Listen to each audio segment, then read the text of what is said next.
Bom, nós tratamos... estamos começando agora. Para quem chegou agora, deu sorte, hein? Vocês foram para a vista, deu sorte. Estamos começando agora. Vamos lá. Nós tratamos... Na semana passada, nós demos um geral sobre a vida de Jesus e os momentos ao qual, né, a igreja sempre trata conosco anualmente, né, sobre toda a vida dele, desde as profecias que prepararam a sua chegada até a sua morte e ressurreição, que é a Páscoa, que é o que a gente vai tratar hoje. Inclusive, nós finalizamos o encontro de semana passada tratando de João capítulo 6, onde a gente pegou exatamente a passagem onde Jesus já fala que ele é o pão da vida. E depois até trouxemos Lucas 22, onde ele fala, na Santa Ceia, ele diz as palavras e fala, fazei isto em memória de mim. E ele já se declara como pão e como vinho, né? E que aquele é o sinal da nova e eterna aliança que ele está se dando inteiramente por nós. Mas isso vai vir, né? Para quem já está rezando o terço, sabe que as terças-feiras e as sextas-feiras nós temos, a não ser que você faça o rosário inteiro, todos os mistérios, mas as terças-feiras e as sextas-feiras a gente medita os mistérios dolorosos. Então veja, até nas nossas orações a gente acaba meditando a Sagrada Escritura. Então, os mistérios dolorosos são esses que mostram desde a agonia de Jesus até a sua morte. Pode passar pela cabeça das pessoas, mas Jesus sendo Deus, Leandro, ele morreu? Morreu. Não a sua natureza divina. A natureza divina não morre, mas morreu o homem. A natureza humana ali acabou. A alma saiu do corpo. Esse é o ponto que precisa entender. Então tinha, né? Lembra que a gente falou que ele tinha uma alma humana, um corpo humano, mas dotado da natureza divina? Então, Jesus morreu na cruz? Morreu. Quem sentiu dor? Jesus sentiu dor. Lógico que seu lado humano, o divino, não sente dor. Quando a gente diz ele viveu como um ser humano, então quer dizer, se ele ali, como um carpinteiro, bateu a mão, né, se ralou, ele sentiu dor. Então ele sentia dor. Tanto que, se vocês olharem, tem uma passagem que ele mesmo fala, quando eu estou com os outros, vocês dizem que sou um comilão. Né? Porque ele comia bem, devia comer muito bem. Porque viam ele comendo junto com o pessoal, devia comer muito bem. Então, ele tinha fome, tinha sede. Então, era um ser humano como nós, menos no pecado. Então, o que nos ensina o quarto artigo do credo, né? Que ele padeceu sob o poder de Pôncio Pilatos, foi crucificado, morto e sepultado. Nos ensina que para remir o mundo, com seu precioso sangue, ele padeceu sob Pôncio Pilatos, governador da Judéia, e morreu no madeiro da cruz, da qual foi descido e no fim sepultado, que não foi um teatro. Ele morreu. Aliás, também confunde-se, né? É claro que a ressurreição é importantíssima, mas a salvação veio na cruz. A gente até canta aqui na igreja, Sexta-feira Santa. Vitória, tu reinarás, ó cruz, tu nos salvarás. É na cruz, tá? A salvação veio na cruz. O que quer dizer a palavra padeceu? Né? Fala, padeceu sob o poder de Pôncio Pilatos, né? Que exprime todos os sofrimentos suportados por Jesus na sua paixão. Então, na sua paixão, conta desde o momento que ele vai para o Horto das Oliveiras. Então, no Horto das Oliveiras, que diz que lá ele fala, né? Ele fala, às vezes o pessoal brinca, né? Estava Pedro, Tiago e João. Aí ele fala, vou rezar. Ele vai lá e reza. Quando ele reza, ele começa a suar. Quem viu no filme A Paixão, aparece isso. Ele começa a suar sangue. O desespero é tamanho. Por quê? Porque ali a natureza humana vamos dizer assim, explodiu. Ali ele sempre tinha um controle. Hoje a gente chama de inteligência emocional. Então a inteligência emocional de Jesus era perfeita. Controle emocional perfeito, virtudes, tudo ali. Mas naquele momento, que a gente fala, que depois ele vai até dizer, meu Deus, por que me abandonaste? É dar aquele estouro. A natureza humana está gritando. Por quê? Porque começa realmente eu vou sofrer, eu vou morrer, eu vou apanhar, né? Numa escala menor, não sei se já aconteceu isso com vocês, quando você está dirigindo, você vê um carro chegando, você sabe que ele vai te acertar. Já te bate aquele desespero, você fala, meu Deus do céu, e agora, né? Você sabe que você vai sentir dor, né? Ou no carro, ou o risco que tem, né? Igual eu, quando era moleque, estava com meu pai, minha mãe e minha irmã era bebê de colo, estava no meu colo.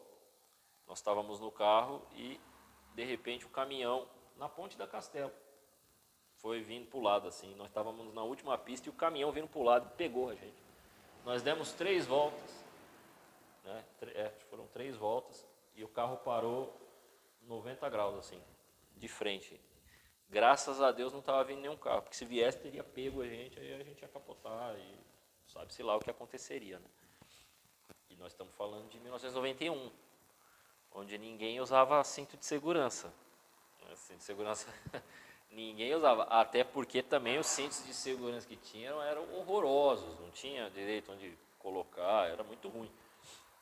O negócio era bem feio mesmo. Então teria sido um problemaço, graças a Deus.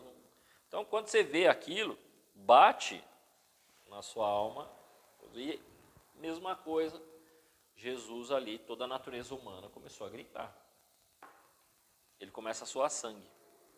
Quando ele volta, os apóstolos estão dormindo.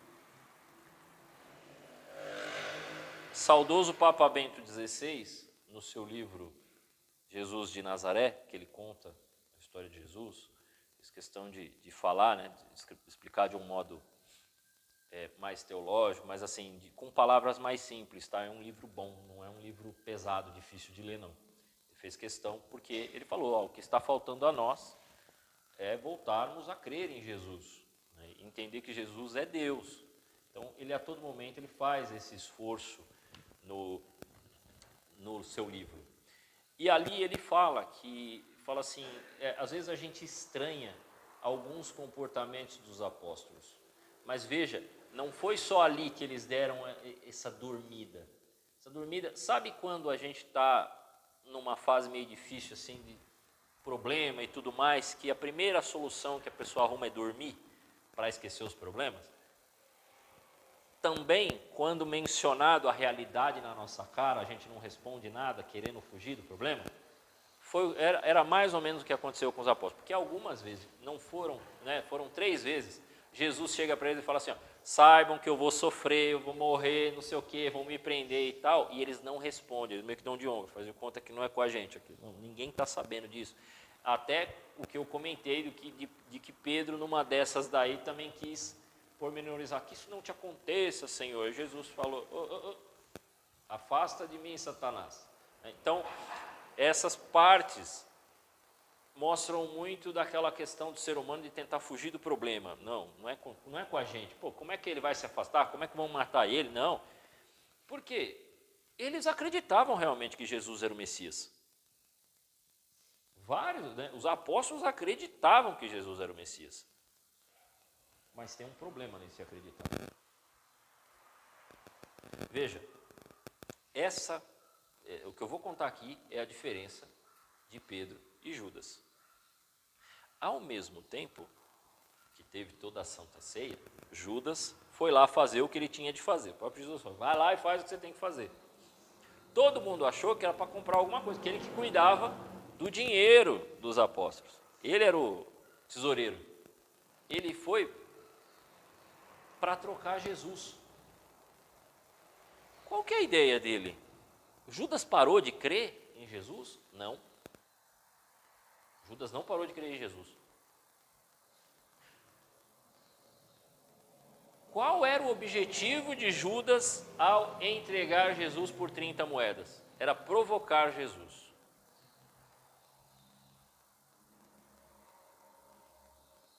A coisa é tão assim É lógico que os apóstolos não sabiam dessa maracutaia. Mas, quando os soldados vêm para prender Jesus, qual é a reação dos apóstolos? No filme isso também fica claro. Começa um empurra, né? Os caras já começam a dar meio que um soco no outro. Pedro tira a espada e corta a orelha do soldado que tem nome, Malco. Corta a orelha do Malco.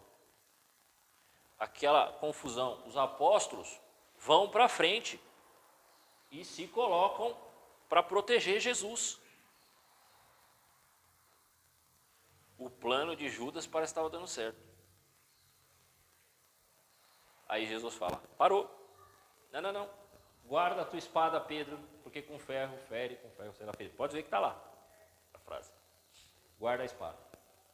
Então ele guardou a espada para tentar entender o que é. Jesus cura Malco. Cortou a orelha, colocou de volta. Eu ia fazer uma piada, mas é muito nerd, não vai caber aqui. Então vamos seguir. E aí cura Malco e fala para eles assim, quem que vocês estão procurando? Nós estamos procurando Jesus. Sou eu. E se apresenta para se entregar. Aí diz que eles caem por terra, quer dizer, bate a confusão. Não é que eles caíram, né? Desmaiou. Não. Como assim? Tipo, um olha para o outro. Não, nós estamos procurando Jesus. Eu já disse que sou eu. Sou eu aqui. Vocês vieram me pegar, eu estou aqui. Aquilo gera uma reação nos apóstolos. Toda aquela fúria, toda aquela coragem, todo vamos que vamos. Fala assim, não, peraí, ele está se entregando sem força? Nós não vamos lutar? Você não é o Messias? E aí Jesus vai preso, vai ser ameaçado, vai apanhar, né? Vai ser... O que acontece com os apóstolos depois disso? Os homens estavam tudo na coragem, os apóstolos tinham tudo chegado lá, estava todo mundo falando, não, vamos, agora nós vamos acabar com isso aqui. O Messias se entregou. Aquilo bateu um medo e um desespero em todos os apóstolos. Todos sumiram. O pessoal fala, mas João depois vai estar. Mas João estava com medo, tá? Tanto que João vai escondidinho, né? Para onde está tendo inquérito, Jesus está sendo inquirido lá e tal. Ele vai devagarzinho, ele era amigo de uma pessoa, não, deixa eu ver, né? Mas não fala nada. Pedro tenta ficar lá perto. E ele que tinha falado, eu vou aonde fores, Senhor, eu vou junto, eu vou estar junto contigo, Senhor. Aí Jesus olha para ele e fala, vai nada, eu vou sim, eu vou junto com o Senhor, eu estarei onde estiveres. Não vai não. Ele que vai negar, né? Porque aí Jesus fala, não, você não vai não, antes que o galo cante 3 vezes, você vai me negar. E aí o galo cantou, porque chega uma pessoa e fala assim, você não é um dos pessoal que segue Jesus, não? Não. Eu já vi você. Não, nunca vi esse homem. Não, mas você fala igual. Olha, até percebe o modo de falar, né? Porque e isso é verdade, né? Quem tem grupo de amigos sabe, né? A gente começa a andar, principalmente quando é mais jovem. Você começa a andar com um grupo de amigos, queira ou não, a gente vai ficando até com a risada parecida, com o jeito de falar, comportamento, roupa. O pessoal olhou para ele e falou, não, você faz parte do negócio aí, meu. A gente olha, a gente vê alguém que anda com Jesus. O jeito de falar te denuncia. Não conheço. Aí o galo cantou. Há quem diga, né, que historicamente o galo, na verdade, era um outro sinete que tocava tal, mas né, o que vem a dizer é, alguma coisa tocou e Jesus já tinha prometido que isso ia acontecer e que ele ia perceber que tinha negado. Ele ficou destruído, porque ele percebeu que tinha negado Jesus. É uma traição, não é? Do outro lado, Judas Iscariotes também percebeu o erro que fez, quis devolver as moedas. Não, eu entreguei um homem inocente, eu não quero mais isso. Tá, deixa aí. Para nós pouco importa que você entregou. Ele joga no chão e vai embora. Os dois traíram Jesus, tá? Pedro e Judas. Os outros fugiram, os outros tudo com medo. Todo mundo negou, né? No fim das contas, todo mundo no medo saiu fora. Então nós temos aí um Pedro e um Judas. Nós já vamos explicar a diferença de Pedro e Judas. Isso é importantíssimo saber a diferença de Pedro e Judas. Por quê? Porque isso tem muito a ver conosco. É claro que eu vou falar aqui do sacrifício de Jesus, mas Pedro e Judas é importantíssimo para você perceber a diferença de comportamento. Jesus Cristo padeceu enquanto homem somente, porque enquanto Deus não podia nem padecer nem morrer. Então, Jesus morreu? Morreu. O suplício da cruz era o mais cruel e ignominioso de todos os suplícios. Hoje em dia tem coisa pior. Tem uns tipos de tortura aí que o pessoal comenta que dá medo até de imaginar que exista tal maldade. Não que a cruz não fosse uma maldade tremenda, imagina, né? Mas era o mais cruel que existia. E quem condenou foi Pôncio Pilatos, governador da Judéia. E que o problema é que ele reconheceu a inocência de Jesus. Ele falou, não, mas que mal esse homem fez. O que foi? Aí quando ele percebe que não tem jeito, porque ele sim, não Jesus, ele sim estava na politicagem. Então eu não vou me queimar com eu não vou me queimar com o Júlio César, o pessoal pode me denunciar. Então tá bom, estou lavando as mãos, vocês cuidem aí, façam o que vocês quiserem. Inclusive, ele mesmo, ele poderia ter livrado Jesus. Por quê? Podia se livrar um prisioneiro. Para jogar para a galera, para também se safar, o que ele fez? Eu tenho aqui Jesus, o rei dos judeus. Não. Eu tenho aqui também. Aí eu não sei se vocês sabem, mas o nome de Barrabás é Jesus também, viu? Jesus Barrabás. Quem que vocês querem? Escolheram Barrabás.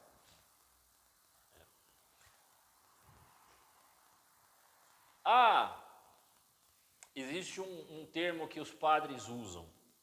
O mesmo povo que acolheu Jesus e levantou os ramos e disse Hosana ao rei, é o mesmo povo que condenou Jesus.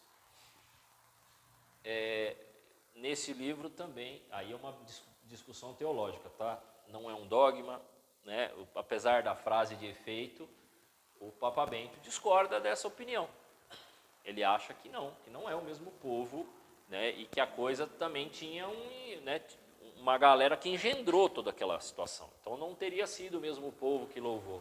Até porque por ser um centro de peregrinação, Jerusalém, na época, não dava para ser o mesmo povo, ficar tantos dias ali. Mas ok, pode ser aceito, não é uma discussão fechada, tá bom?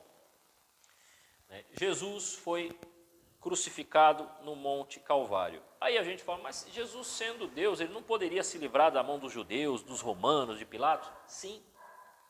Ele poderia se livrar das mãos dos judeus, qualquer um. Mas ele conhecendo a vontade do Pai, lembra que quando ele está lá na oração, ele vai dizer o quê? Pai, afasta de mim esse cálice, mas que faça a sua vontade. Se for da tua vontade, afasta.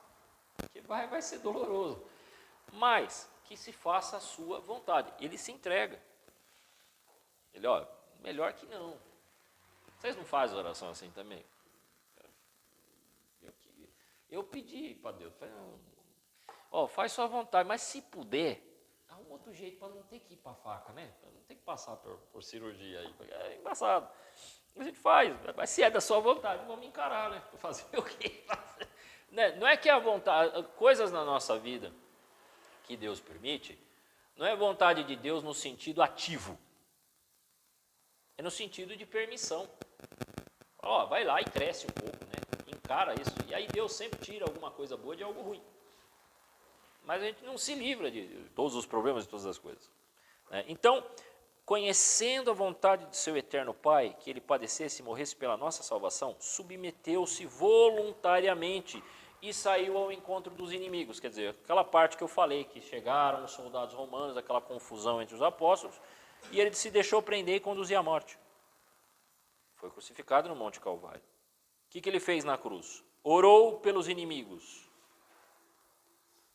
Deu por mãe ao discípulo, São João. Aquela parte que eu li para vocês, de João 19, versículos de 25 a 27. na pessoa dele, inclusive ele não fala o seu nome, ele coloca o discípulo que ele amava. Então, todos nós, a sua mesma mãe, Maria Santíssima, aí ofereceu a sua morte em sacrifício e satisfez a justiça de Deus pelos pecados dos homens, que é o que eu mostrei aqui para vocês.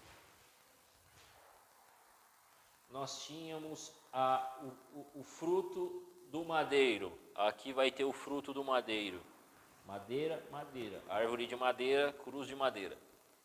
Há um fruto aqui, aqui é o fruto do pecado, aqui é aquele que se fez pecado. Por quê? Porque todo o pecado do mundo foi até ele, quer dizer, o meu e o seu também, todo o pecado de todas as épocas, de todas as eras, de todos os tempos, até o fim dos tempos, até quando Jesus voltar, não sabemos quando, mas todo este pecado veio aqui para Jesus. Nossa, até aqueles mais pesados, até aqueles que tiveram uma afetação histórica, quer dizer, não apenas o meu pecado pessoal, mas aquele que eu fazendo, eu atinjo diversas pessoas e ocasiona das pessoas também fazerem e cometerem isso. Então, até esses pecados gerados em guerra, todos aqui vieram para a cruz. Mas aqui perdeu o homem, aqui salvou a humanidade. Aqui os homens se perderam, aqui se salvaram. É aqui onde está a salvação. Mas não bastaria que viesse um anjo para fazer isso? Não bastava Deus falar assim, Gabriel, vai lá, resolve. Sim, né? Mas não bastava que viesse um anjo. Por quê? Por causa do que eu falei, né? Nós tínhamos um pecado dos homens, nós tínhamos uma culpa eterna porque nós atingimos Deus. E agora? Precisamos que um homem satisfaça isso. Então não bastava um anjo vir para satisfazer. Podia vir para salvar, mas não satisfaria o problema. Lembre-se, os justos que haviam morrido também não tinham entrada para o céu. O céu está fechado. O céu está fechado. Agora não, para nós não, mas o céu estava fechado. Porque a ofensa feita a Deus pelo pecado era, sob certo aspecto, infinita. Para satisfazer esta ofensa, requeriria uma pessoa que tivesse merecimento infinito. Os merecimentos de Jesus na cruz são infinitos. O sacrifício dele ocorreu e ele permanece. Agora, de uma outra forma. Aqui era uma forma cruel. Agora ele age numa forma já não mais cruel, porque Jesus já se deu na cruz. Agora ele se oferece de outra maneira. Esse sacrifício perdura. Esse sacrifício permanece eternamente no ato de Deus e que vai se materializar pela mão dos homens. Lembre-se que eu falei que os homens participam daquilo que Deus faz desde Adão e Eva. Depois que Deus criou o homem e a mulher, nunca mais Deus trabalhou sozinho. Então existe uma colaboração humana. O nome dessa colaboração é o que a gente chama de religião. Que é, religião vem de religar. Estava desligado e agora ligou. Então esse sacrifício da cruz vai agir através do quê? Bom, Jesus não fez lá na Santa Ceia, não entregou pão e vinho e falou que esse sacrifício deveria acontecer e que deveria se fazer conforme ele disse? Fazei isto em memória de mim. Esse memória não é lembrança não, tá? A palavra anamnese, que seria no grego original, ela não é uma memória, no sentido de, vamos lembrar aqui o que Jesus fez. Não. É um ato que rememora, que refaz todo o ato. Então, como o ato de Deus é eterno, ele se refaz no sacrifício diário. Né? E aí onde se repete essas palavras e ele novamente se faz presente conosco. Então não dá para ser um simbolismo. Jesus precisa estar efetivamente presente nesse sacrifício, ainda que não seja mais o sacrifício cruel da cruz, mas num incruento no pão e no vinho. Não pode ser só simbologia, tem que ser ele, senão não é só teatro. Para satisfazer a justiça divina era necessário que Jesus Cristo fosse Deus e homem ao mesmo tempo? Sim, era necessário que Jesus fosse homem para poder padecer e morrer. E era necessário que fosse Deus para que os seus sofrimentos fossem de valor infinito. E era necessário que os merecimentos de Jesus Cristo fossem de valor infinito, porque a majestade de Deus, ofendida pelo pecado, é infinita. Então, é algo infinito para tirar essa pena infinita. Não bastavam sacrifícios dos animais, isso não resolvia. Sacrifícios dos animais não resolvem o problema. Mas era necessário que Jesus padecesse tanto, né? Você vê, quem assistiu o filme do Mel Gibson, A Paixão, vê ele tomando, né, as 40 chibatadas, levando empurrão, cuspe, soco, né, sendo xingado, humilhado, coloca a coroa de espinhos, né, as vestes que estavam, inclusive ele com o corpo marcado, quando coloca as vestes, elas raspam o corpo, ele cai 2 vezes no chão, com a cruz até sobre a sua cabeça e tudo mais. E aí, precisava? Não era absolutamente necessário que Jesus padecesse tanto, porque o menor dos seus sofrimentos bastaria para a nossa redenção, pois cada um dos atos de Jesus é de valor infinito. Então, por que Jesus quis sofrer tanto? Para satisfazer mais abundantemente a justiça divina, para nos mostrar mais claramente o seu amor. E quando você olhar para a cruz, e por isso que a gente tem um crucificado, por isso que a nossa... mas por que a Igreja Católica não tem só a cruz? Tudo bem, o símbolo é a cruz, mas por que tem que ter o crucificado? É justamente para você olhar e falar assim, era eu que tinha que estar ali, não ele. Aquilo ali, o Jesus dilacerado, que o nosso padre aqui coloca na quaresma, um Jesus todo dilacerado, amarrado com as mãos, está com as mãos amarradas, ele todo machucado, todo cortado. Aquilo ali é para mostrar o que é o nosso pecado. Aquilo ali seria a nossa alma pecaminosa. Como está a nossa alma? Daquele jeito. Aquilo ali somos nós. Aquilo ali é como estava o ser humano.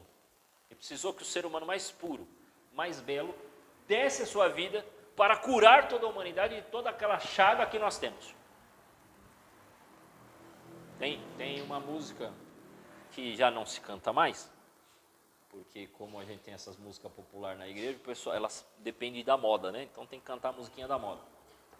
Mas o rapaz cantava, eu sou uma chaga de amor, eu pertenço ao corpo de nosso Senhor. Isso somos nós. Cada uma daquelas chagas ali representa um de nós na cruz. Entendeu? Né? Então isso precisa inspirar um horror maior ao pecado. Quando Jesus morreu, obscureceu-se o sol, tremeu a terra, abriram-se sepulturas e teve até ressurreição. Isso está mencionado na Sagrada Escritura, tá? Que até algumas pessoas ressuscitaram, teve terremoto. Isso aparece no filme também, né? Aquele momento que é muito bonito, que Jesus entrega a vida, ele fala, Pai, em tuas mãos eu entrego o meu espírito, e aí ele reclina a cabeça morrendo, o negócio sobe, vai até o alto, aí é como se a gente visse na visão de Deus Pai, aí uma gota cai no chão, como se fosse uma lágrima. Muito bonito, poético isso, né? Aí cai e começa um terremoto, e tá meio escuro, meio claro, né? E aí todo mundo fica com medo, o que está acontecendo? É uma ventania, aí racha, né? O templo racha e inclusive abre-se o véu. Havia uma separação do santo dos santos, que era só os sacerdotes específicos que podiam entrar. Esse véu rachou no meio, então o povo pôde ver. Isso é um sinal de que agora Deus está presente, então nós podemos ver o sacrifício, por isso que a missa você vê. Seja o padre de frente para o povo ou de costas para o povo, ele levanta a Eucaristia, você vê, você recebe o pão depois. Então já não tem mais essa separação do povo. O povo pode ver o sacrifício, o povo pode estar lá e é redimido por ele. E aonde foi sepultado o corpo de Jesus? Foi sepultado num túmulo novo, escavado na rocha do monte, pouco distante do lugar onde ele fora crucificado. Não quebraram os ossos de Jesus, né? Os outros foi quebrado para depois matá-lo, né? Mas Jesus já estava morto, então só tirou o corpo dele. Na morte de Jesus, a divindade separou-se do corpo e da alma? Veja bem, na morte de Jesus Cristo, a divindade de Jesus não se separou nem do corpo, nem da alma. Tá bom, Leandro, mas a alma separou do corpo? Sim, ele morreu. Morte é isso. O que é morte? Morte é a separação do corpo e da alma. Corpo sem alma é cadáver, não é isso que a gente fala?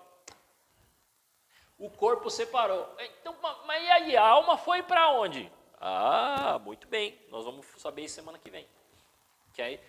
Olha, podia ser hoje, que tem tudo a ver com o que, com o que vai se celebrar hoje na missa. Mas nós vamos deixar para semana que vem, porque senão não vai dar tempo.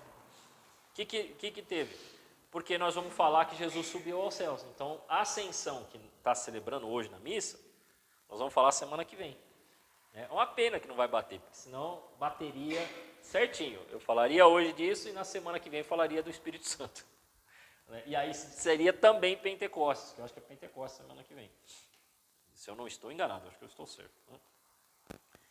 Então, nós vamos ver o que é que Jesus foi fazer. O que a alma de Jesus foi fazer? Porque ele morreu na sexta. O que aconteceu no sábado? No sábado há um silêncio. Os apóstolos sumiram. Não tinha mais cristão, tinha só um cristão na terra. Só aquela que acreditou. Veja que Maria desaparece da passagem depois daquela parte de João 19. Você vê os apóstolos tudo desesperados, as mulheres tudo desesperadas, todo mundo com medo. Cadê Maria? Desapareceu. Por quê? Só ela acreditou. Não precisa aparecer. Só tinha uma cristã no mundo naquele momento. O resto tudo tinha traído Jesus. Estava tudo com medo, desesperado, escondido por medo dos judeus. As mulheres tudo chorando. Aí nós vamos ver o que Jesus foi fazer. Porque se ele salvou na cruz, ele precisa pegar esses justos. Onde estão os justos que morreram desde lá de Gênesis? É isso que nós vamos falar. Quando fala assim, desceu a mansão dos mortos, é isso que nós vamos falar semana que vem. Tá bom?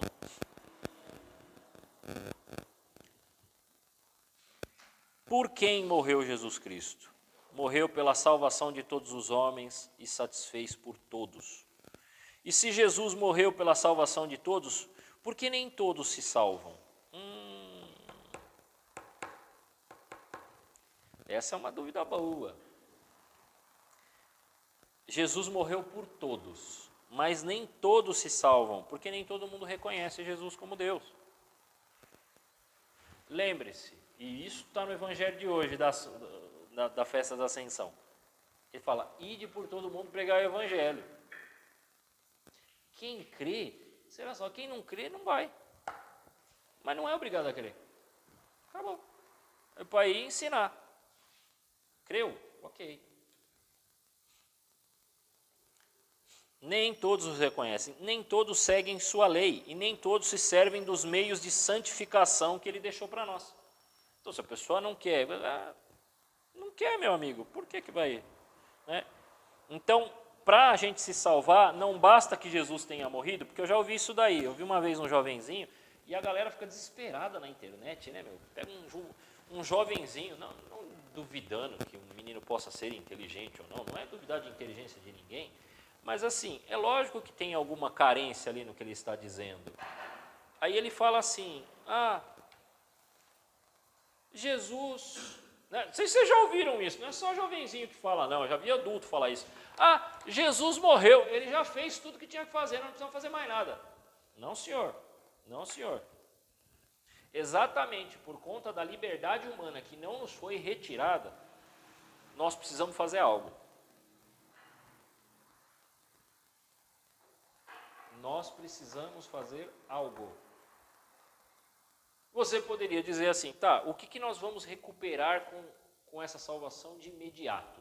Bom, nós vamos recuperar aquilo que a gente falou que Adão e Eva perdeu, graça santificante. A graça santificante a gente recupera. Mas pode ver, nós sofremos fisicamente todos os males que eu mencionei do pecado original. A gente envelhece, fica doente, a gente às vezes percebe que a memória não funciona, então até o nosso intelecto se perdeu. Então é isso. Nós ainda não recuperamos tudo, mas a graça santificante já é possível. Então já é possível santificar-se, mas o corpo ainda não. Por quê? Bom, aí só depois do juízo final. Aí sim, aí vai vir. Ok? Né? Então, para nos salvarmos, não basta que Jesus Cristo tenha morrido por nós, mas é necessário que sejam aplicados a cada um de nós o fruto e os merecimentos da paixão e morte. Aplicação que se faz, sobretudo, aqui o catecismo já deixa claro o que é que você tem que fazer. Por meio dos sacramentos, instituídos para este fim pelo mesmo Jesus Cristo, e como muitos ou não recebem os sacramentos, ou não recebem com as condições devidas. Quando a gente chegar no sacramento, eu vou falar quais são as condições devidas. Entendeu? Eles tornam inúteis para si próprios a morte de Jesus Cristo. Quer dizer, eu receber de qualquer jeito vai fazer também com que a graça não aconteça na sua vida. Um casal, vou pegar um exemplo básico aqui, um casal que se casou, plum, na igreja, recebeu lá a bênção e tudo mais. Se eles viverem, o cara casa, ou a mulher casa, que hoje em dia o negócio está tão assim que não dá para pegar só homem de exemplo. Me desculpem, menino. Aí vai lá e trai, vai lá e sacaneia, faz negócio. Não está vivendo essa missão que Jesus chamou, né? Que na verdade é o sacramento mais antigo de todos, é o matrimônio. Ele se torna sacramento pelas mãos de Jesus Cristo, mas ele foi criado lá no jardim do Éden, lá no começo. Nem o pecado original destruiu. O padre mesmo fala isso quando casa, né? Quem casou aqui já sabe que o padre fala. Que o sacramento que nem o pecado original destruiu, o matrimônio. Mas aí o casal não vive. Está vivendo as graças e os merecimentos de Cristo na cruz? Então como é que o casal será crucificado, e entenda o crucificado como dar a vida um pelo outro e pela família, se ele não quer viver isso? Se eles não querem, aí não vai dar certo. Pois bem, falei de Pedro e Judas, preciso agora explicar Pedro e Judas. O que é que aconteceu? Pedro negou, certo? Traiu, sim ou não? Sim. Judas também, mas os dois parece que depois de um momento caíram em si, antes de falar qual que é o ato de cada um, caíram em si. Pedro percebeu que traiu Jesus. Judas também percebeu que traiu Jesus. Vamos falar um pouquinho de Judas Iscariotes. Tem que tomar cuidado, tem o Judas Tadeu lá, que é apóstolo, hein? Tem o Judas Tadeu. Mas não confundir, Judas Iscariotes era zelote. Os zelotes, eles eram um grupo de judeus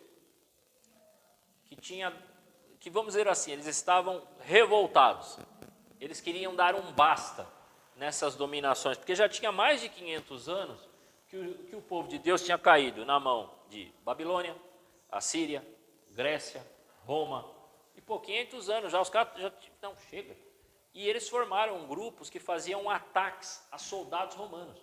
Então eles pegavam mesmo, ataque podemos chamar, hoje chamaria de ataque terrorista, né? Então eles faziam a coisa e matavam romanos, matavam às vezes até cidadão romano, mas principalmente os soldados, eles queriam derrubar, para novamente Israel se tornar a potência que foi, né? Voltar a ser a glória que tinha sido. Então eles entendiam que pelo meio das armas, pelo meio, né, do ataque, pelo meio de fazer essa guerrilha, né, tem que usar esse termo atual para você saber, né? Essas pequenas guerrilhas, eles iam conseguir formar um exército para acabar com o Império Romano e voltar à glória. Então era assim que pensavam os zelotes. Todos os apóstolos, de certo modo, todos, não apenas Judas, todos os apóstolos, de certo modo, olhavam para Jesus e viam nele o Messias. Então, o que eles imaginaram? Se ele é o Messias, ele vai salvar Israel, vai reunir as 12 tribos de Israel e nós vamos derrotar todos os nossos inimigos e vamos reinar por sobre toda a terra. Isso é uma salvação apenas política, na cabeça deles. Então, na cabeça dos apóstolos, a princípio, eles não viam assim, vai vir uma salvação espiritual, vai salvar o interior de nossas almas, vai nos livrar do pecado. Não, eles imaginavam uma salvação política. Jesus vai pegar e vai falar: avante, apóstolos, reúnam todos os discípulos, peguem as armas e vamos acabar com o Império Romano. Eles iriam pegar as espadas, eles iam pegar suas armas, suas flechas, iam acabar com o Império Romano, e Jesus seria o Messias, porque ele ia ser o novo Davi, ia reinar sobre todo. Isso não parece estes sonhos que andam na cabeça do povo, né? Meio, o político vai resolver, ele vai fazer não sei o quê, nós vamos ter um país melhor, e aí é quando as coisas vão ficar tudo boa, o povo vai decidir, e vai coisa, e aí tal. Não parece isso? Literalmente o Chaves, quando oferece comida para ele fazer alguma coisa, Exatamente. Não parece isso que é uma mentalidade ideológica? Não que já existisse esse termo, hein? Eu tô tendo que trazer algumas coisas, mas só para você ver. O pessoal achava que Jesus ia botar uma boina vermelha na cabeça e sair aí rebentando. A salvação não é política. Eu nem sei se tem salvação para a política, principalmente atual. Você pensa que vai melhorar, só piora. aumento de imposto a cada 37 dias. Rapaz, saí da depressão, não falo isso não. E aí, você fala, não é uma solução. Jesus, prestem atenção, Jesus não veio trazer solução política, ok? Leandro, mas pode melhorar? Pode melhorar, como pode piorar. Vai depender muito de um grupo de pessoas que estiver no poder. Então você vai ter, todos os países você pode olhar, eles vão achar que melhorou, eles vão achar que piorou. Então isso sempre tem. Não, a salvação não vem aí. Mas eles acharam que Jesus ia ser um líder político. Ia pegar o espadão, mandar o pessoal cortar, e ele ia ser o novo rei de Israel. Isso estava na cabeça de todos eles. É por isto, e aí eu tenho que falar, não tem jeito. É por isto que não dá para ser um bom católico acreditando nas ideias da teologia da libertação. Porque ela vai para um lado, como se olhasse apenas assim, não, mas se não fizer o social, aí depois reclama, quando vê o frei rezando 4h30 da manhã, porque na cabeça deles, se eu estou rezando, eu estou aceitando a realidade. Se eu estou aceitando a realidade, eu não fico inconformado. Se eu não fico inconformado, eu não luto pelo mundo melhor. Não tem nada a ver isso. Porque se a gente não fizer tal... E aí você começa a ouvir de alguns teólogos, como o próprio Frei Beto, que aí ele acha que a coisa tem que alterar a história. Não, pode ser que a gente faça alguma coisa na igreja e tal e altere. Mas pode ser que não. Porque então só quem fez vai ser? Ou então, se a pessoa não quer lutar e ela já tem uma vida estável financeiramente, ele não pode se salvar, porque só pode se salvar então quem entrar na pegada política. Então você vê que tem algum erro aí, porque alguém fica de fora. Alguém fica de fora dessa história. Então, se tiver um dinheiro a mais, então você não presta. Então, você percebe o problema? Eu querendo incluir algumas pessoas, eu quero excluir outras. Porque aí, é isso que fazem os movimentos hoje, Eu falo que eu sou do movimento A e eu sofri na mão do movimento B. Aí o movimento B não presta. Então, você é filho do capeta. É isso que eu estou dizendo. Ainda que eles até não... Alguns deles são ateus, não creem, mas mais ou menos é isso. Se você gosta disso, se você é isso e eu sou aquilo pelo qual eu luto, você é do capeta. É isso que o pessoal fala, mas eles não vão falar de demônio, quanto que eles nem é a ideia do movimento. Mas é isso. Hoje em dia, se você não faz parte da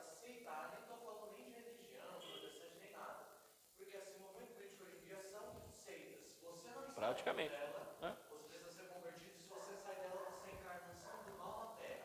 Só os membros da seita sempre vão estar corretos, e só eles é verdade. É. Tem uns 300 movimentos assim. Sim. Então, de certo modo, os movimentos atuais eles estão até mais moralistas que os movimentos, né, os movimentos da igreja. Porque o que eu já vi? Né, você coloca uma roupa, aí a pessoa fala, não, peraí, é apropriação cultural, você não pode pôr essa roupa, porque você não é isso e aquilo. Oxi! Mas não é igual aquelas pessoas, né? Na igreja católica nem tem tanto, até tem, mas assim, nem tem tanto. Mas assim, do pessoal ficar extremamente preocupado com a roupa do outro. Não, como é que você põe essa roupa na rua? Tal? É quase né? Não pode usar isso aqui. Então, essa era a cabeça de Pedro e de Judas. Movimento político. Jesus vai fazer uma salvação política. O céu, na verdade, vai se fazer presente, o Messias vai ser glorioso, porque ele vai reinar politicamente, ele vai ser o rei de Israel novamente, relembrando a glória de Davi, só que muito mais do que isso, porque agora é o próprio Filho de Deus que está se fazendo presente.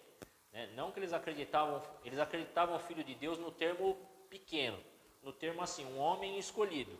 Nós não cremos dessa maneira, nós cremos que o Filho de Deus é Deus, segunda pessoa da Santíssima Trindade. Mas eles acreditavam nisso, de um homem escolhido, chamado por Deus para salvar e tudo mais. É o Aragorn do Senhor dos Anéis, né? Eu tô lendo aí, você já lembra. Pá, é o Aragorn, que vai lá, depois que ganha de Sauron, e nem foi ele, né? Mas ele ganha a luta lá no sul. Aí depois ele começa a definir para onde vai cada um. Não é isso, não é isso. Nós temos aí dois homens, Pedro e Judas. Os dois estão na mesma situação no momento que Jesus está indo para a cruz. Só que existe uma diferença de ato e atitude. Judas não se arrependeu. Judas teve remorso. Quem se arrependeu foi Pedro. E não só isso. Pedro ficou muito machucado também. Ficou muito magoado consigo mesmo. Não sabia se ele era digno de estar ali. Depois de tudo que aconteceu, ele foi, né, os outros até fugiram, mas ele nega com palavras.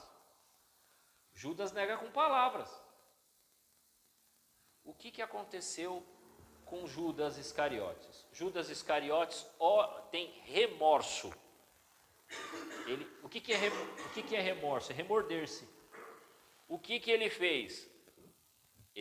Veja a frase dele, quando ele fala assim, eu entreguei um homem inocente. A preocupação dele não está no homem inocente, está no fato de que ele entregou. Como é que eu entreguei um homem inocente? Como é que eu, tendo todo mundo na minha cabeça, entendendo como as coisas funcionam, sabendo que eu, um zelote, sei toda a opressão que Roma faz conosco, nosso povo que sofre aqui, como que eu que tenho todo mundo na minha cabeça, que eu sei todas as coisas, eu sei como as coisas funcionam, eu sei como as pessoas sofrem, como que eu posso ter cometido esse erro terrível de errar e entregar um homem inocente na mão essas pessoas tão más, tão vis, tão sacanas? Eu errei, entendeu? Olha a vaidade do filho da mãe, né? Eu errei. Já não sou mais digno. O que ele fez? Se suicidou.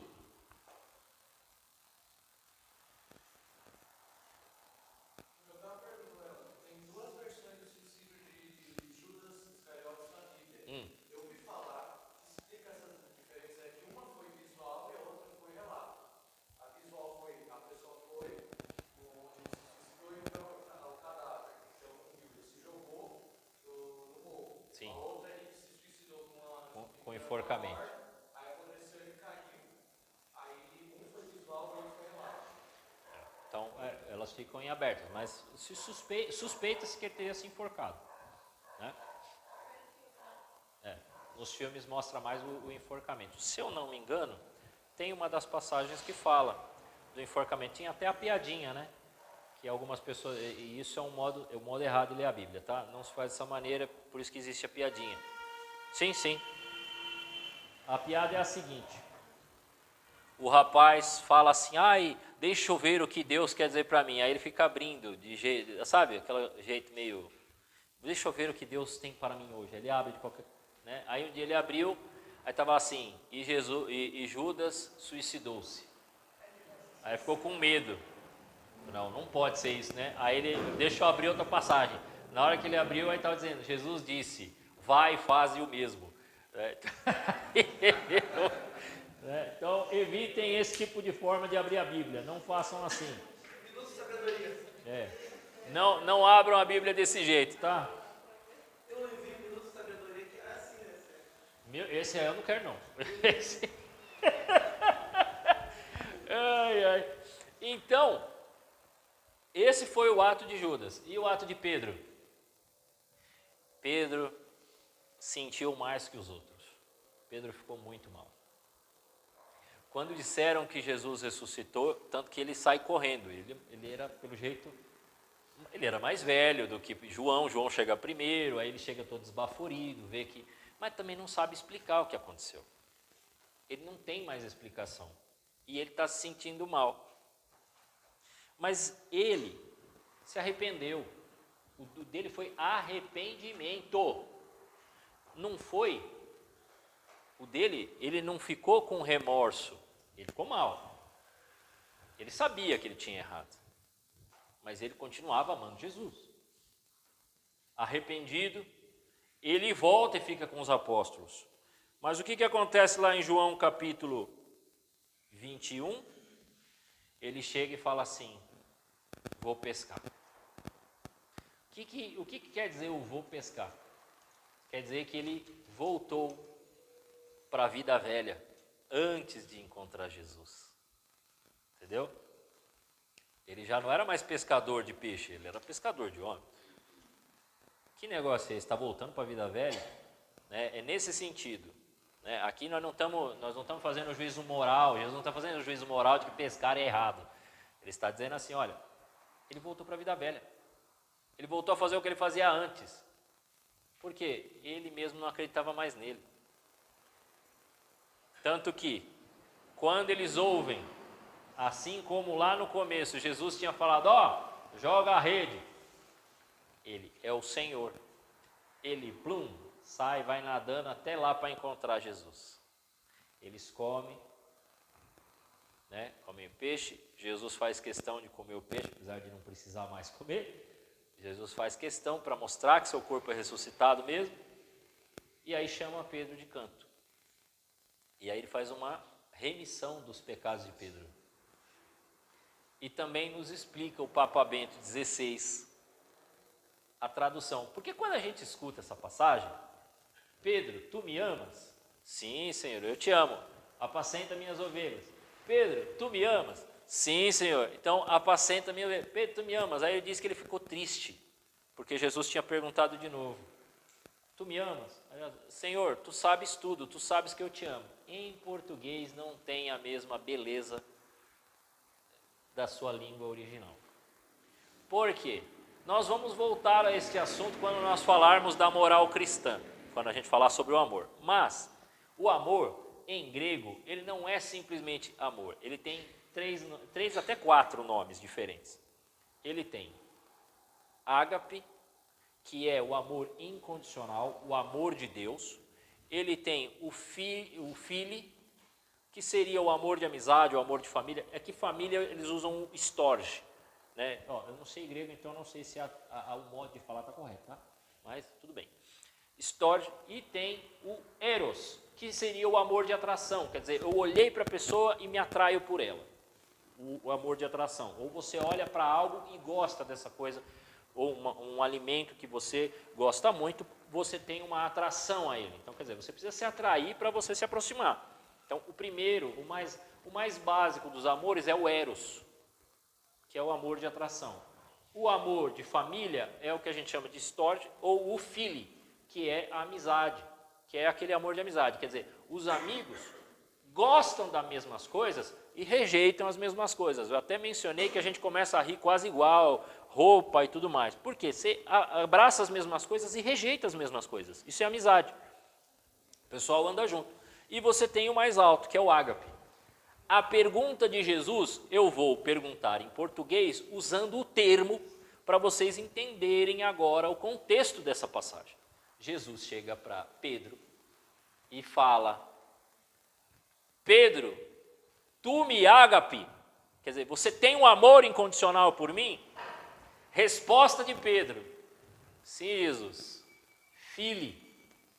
Ele não fala ágape, ele não está dizendo amor incondicional, ele sabe. Jesus pergunta de novo: você ágape-me, quer dizer, você tem amor incondicional?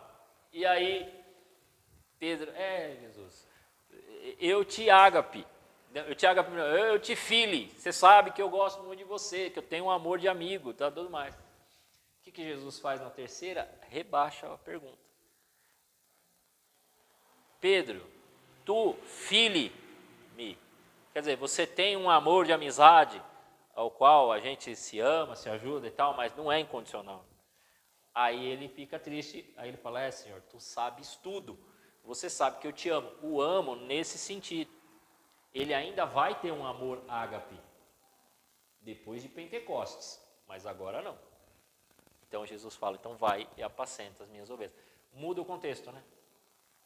Agora dá para entender por que Pedro ficou triste, né? Porque Jesus mesmo rebaixa a própria pergunta. Aí ele fala: eu não estou dando conta. Eu não estou dando conta do negócio. E nessas 3 perguntas, quantas vezes Pedro negou Jesus? 3 vezes. Quantas vezes Jesus perguntou para Pedro? 3 vezes. Entendeu? A remissão? 3, 3. Muda o contexto, né? Fica mais bonito o negócio da remissão de Pedro. Porque não é um amorzinho, é um amorzão. E ele não consegue. O amor mais próximo do ágape é amor de mãe. Mas não tem jeito. Mais próximo, tá? Não é o ágape. Mas o mais próximo, o mais comparável é amor de mãe.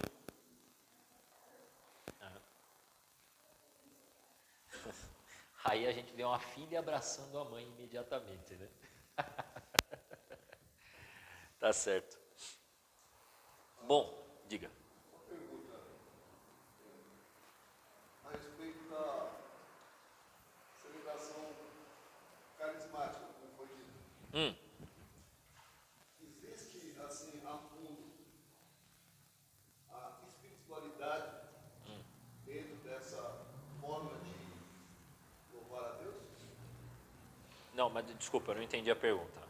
Existe espiritualidade assim, no fundo daquele momento de falarem, gritarem, cantarem, fazer tudo ao mesmo tempo, como foi dito.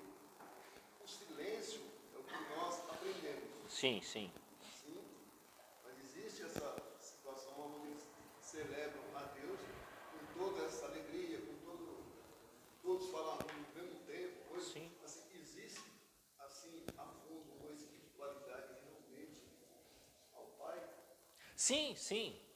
Tem. O que acontece? Por que a igreja não baniu? Porque, de certo modo, apesar, né, do que a gente pode considerar um excesso, você tem, nos grupos de oração, na renovação carismática, uma obediência à igreja. Quem acompanhou isso de décadas atrás, sabe que o pessoal alterava, às vezes, até coisas na missa. E hoje em dia, você vai com esse pessoal, não em todas, é lógico, não tenho como fechar e dizer que em todos os locais, mas em grandes locais, como por exemplo, a própria Canção Nova, tinha algumas coisas que eram feitas, por exemplo, eles não cantavam um salmo, eles faziam oração em línguas no meio da missa, antes do Glória, inclusive. Ou cantava o Glória e fazia oração. Eles não fazem mais isso. eles respeitam mais o rito, eles têm sido orientados a respeitar o rito e fazer estas coisas fora do rito da missa, né? Então se vê que está se buscando cada vez mais. E o que a gente começa a perceber, muitos daqueles que foram da renovação, vejam uma coisa incrível, né?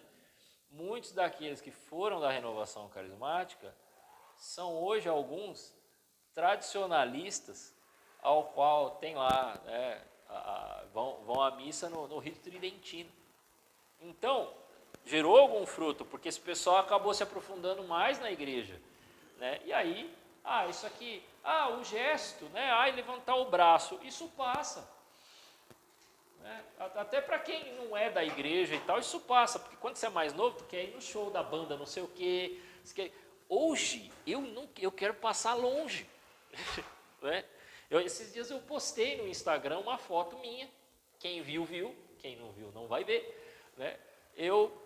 20 anos atrás, exatamente, mês de maio, eu estava numa banda, estava cantando na 13 de maio é onde tem a igreja de Nossa Senhora Querupita, mas tem os barzinhos de rock lá famosos, Café Piu Piu, Dimitri, The Wall e outros lá.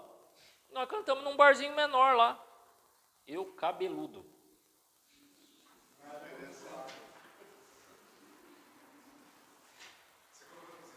Coloquei nos stories, quem viu, viu. Quem viu, viu, porque eu lembrei porque tinha feito 20 anos, né? Aí marquei, os rapazes tocavam comigo, né? E o cara tá enorme, aí eu postei, o cara tava mais magro que a magreza, sabe? Tudo? Beleza? Né? Mas faz parte, depois, assim, então, algumas coisas, alguns excessos, a gente percebe. Tanto que uma das coisas que eu percebo em vários grupos de oração é a perda de identidade. Mas até eles entendiam na época que uma hora deveria deixar de existir. E está deixando, porque o que a gente começa a ver? Que os padres mesmo assumiram muitas coisas que aconteciam nos grupos de oração. O cerco de Jericó ocorreu dentro dos grupos. Hoje é o padre que faz. Né? Aqui foi o padre, é o padre que dirige, vem os padres para celebrar e tudo mais. Era feito dentro dos grupos de oração. Né? Você tem lá missas de não sei o quê, é o padre que puxou. Então algumas coisas permaneceram, outras, isso aqui é excesso, como essas gritarias e tal, que são desnecessárias. Você vai ver, não precisa de tudo isso. Né? Não é necessário, mas algumas coisas da espiritualidade ficou. Isso também nos exige que, assim, que quem não tem este carisma de ir para louvores, para ficar pulando, gritando, não sei o quê, que ao menos na sua oração você não se esqueça de fazer o esforço de colocar teu coração à disposição de Deus, né, e fazer o esforço. Porque é claro que com música fica mais fácil. Tem uma musiquinha ali, tudo fica mais fácil. Para brasileiro, então, meu Deus do céu, né? O brasileiro adora uma música, né? Para dar uma mexidinha no corpo. Então, fica mais fácil, certo? Agora, precisa, na hora que você faz sua oração, ter aquele esforço, ter aquela vontade, ter aquela disposição. Eu sei que eu esqueci da reunião, tá? Esqueci. Perdoe-me. É que eu tinha que falar na reunião lá. Eu esqueci, porque... Né? E daria tempo, mas já foi. Então, é importante que você faça o esforço, quer dizer, na oração você põe vontade nesse negócio. Né? Quem gosta de música, põe musiquinha lá, Frei Gilson, né? Põe lá, faz sua oração. Mas tente também fazer no silêncio, meditar. Né? A gente tem, o que é oração em línguas? É oração vocal. Mas a gente não entende o que está falando. Ok, ninguém vai entender mesmo. Né? E aí é melhor que faça como disse São Paulo. É preferível que eu diga 10 palavras em português, ele não falou português, tá? Mas eu tenho que falar aqui para vocês. É melhor eu dizer 10 palavras em português que vocês entendam do que dizer 5.000 em línguas que ninguém entende. Então, eles precisam aprender a dosar isso. Não é inventado na hora. Não é. Não é. Isso aí pode ficar tranquilo que não é inventado na hora, não. Eu vou falar dos 7 dons do Espírito Santo, eu não vou falar dos carismas, mas só para explicar um pouquinho, eu já passei das 10 horas, eu preciso terminar, mas só para dar uma explicação. A oração em línguas, a princípio, é um carisma. Então é algo que ocorre.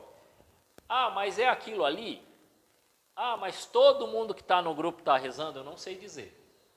Mas eu acho que tem alguma coisa aí. Eu não sei se é daquelas, né, se é charamanaia, se é não sei o quê, não sei. Não sei. Mas está lá que existe um dom de línguas estranhas. Eu vou explicar melhor isso sobre as línguas estranhas quando a gente falar do Espírito Santo, que eu vou falar de Pentecostes. Afinal de contas, porque eles mencionam, porque é o que ocorreu em Pentecostes. Não, não foi isso que ocorreu em Pentecostes. Mas existe o dom das línguas estranhas. Esse dom é dividido em 2, que é o que a gente chama de xenolalia, de glossolalia, que seria línguas estranhas, e tem a xenolalia. O que é a xenolalia? Eu rezando em português, você dinamarquesa, você entende na sua língua. O outro é grego, ele entende na língua dele. O outro é inglês, ele entende na língua dele. Mas não tem também a parte da Torre de Babel também? Existe uma... Dispersão das línguas. Também está relacionado a esse Está relacionado a Pentecostes, mas o que acontece? A gente vai voltar nesse assunto lá, mas o Torre de Babel foi a dispersão das línguas. O que vai ser a Pentecostes? A reunião das línguas.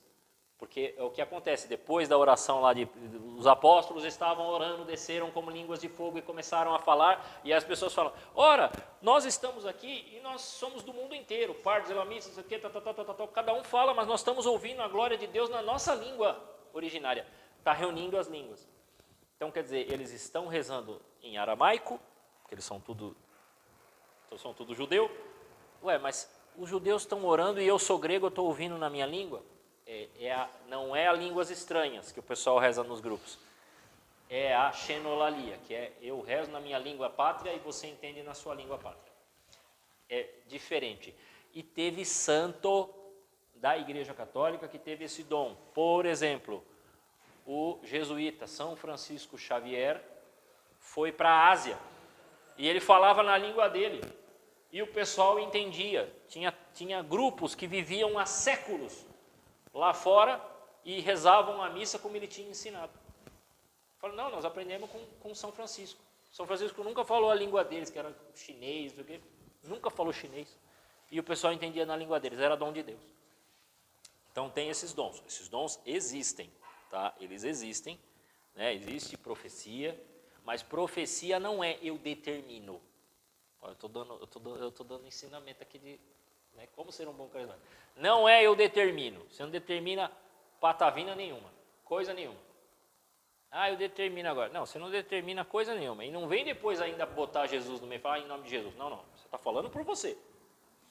Quando Deus vem com a profecia, ele vai falar ao coração do profeta que dirá ao povo. E não precisa ser algo, algo assim. Eu vou contar. Tinha um padre chamado Padre Léo mesmo, L-E-O, esse era o nome dele. Ele morreu em 2006, vítima de câncer. Ele fez uma profecia. Ele no meio da pregação, ele falou assim, eu desafio, se colocar os casais, ele estava dando pregação para casais, se colocar os casais num quarto, ficar lá, põe a família num quarto, se deixar um tempo lá, quando abrir a porta, está morto. Todo mundo se matou. Querendo dizer assim. Aí depois ele explicou, né? Falou, tá morto, todo mundo se matou, porque não consegue viver. As famílias não conseguem viver dentro das suas casas próximas um dos outros e conviver. Quando começa a ter que conviver, se separa. Então, se um momento, olha isso. Se vier um momento onde as pessoas tenham que ficar dentro das suas casas, essas famílias depois vão se separar. Isso é profecia. Ele foi profético. Entendeu? Porque ele mostrou, ele falou assim, casais não sabem viver. Depois nós tivemos mais de 70% de divórcio. Assim, de aumento. É lógico que tinham represado, mas começou um monte de gente. Por quê? Porque as pessoas não se falam. As pessoas só se falam assim. Aí quando se encontram em casa, como é que é a conversa? Você trabalhou hoje? O que você fez? Aí para o filho também, você estudou? Então não existe uma conversa para saber o que está na sua alma, o que está no seu coração, se você está bem. Não, ou o que você gosta de fazer, não, é só assim, o que você fez? Né? São apenas conversas materialistas. O que você fez? Você fez aquilo? Você pagou o boleto? Você trabalhou? Você estudou? É só isso. Aí quando a coisa tem que ir para o dia a dia para se conhecer melhor, aí, nossa, foi com isso que eu casei. Senti na pele essa emoção, viu? Senti na pele essa emoção. Mas a gente continua depois, gente, que já estendeu o nosso horário. Obrigado.